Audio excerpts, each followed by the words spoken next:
elm dalınca uzaq Çinə getməkdən belə çəkinmə.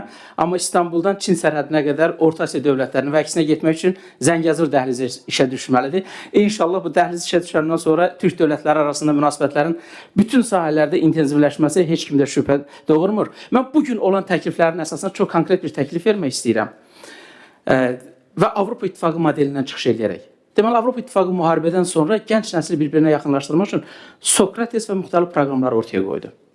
Bizdə də o təqaüdlə bağlı, mübadilə ilə bağlı təkliflər oldu. Gəlin bir ümumi təklif verək ki, Dədə Qorqud proqramı olsun və yaxud Manas. Bir ümumat ki, bizi birləşdirir və bütün universitetlərdə ixtisasından asılı olmayaraq ən azı bir semestr Türk dövlətlərinin birində təhsil alsın. Necə ki, Avropa İttifaqı modeli təklif edib. Çünki bugünkü sorğu nəticələr ürəyə açılan olmasa da reallıq bizi silkələyir.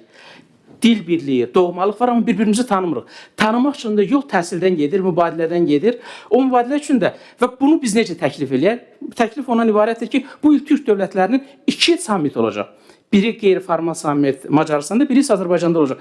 Elə onu həmin gündəliyə salmaq üçün biz o təklifi verək ki, Türk universitetləri arasında mübadiləni bu proqram adı altında eləmək üçün qoyun qərar verilsin və bundan sonra da həyata keçsin. Təşəkkür edirəm.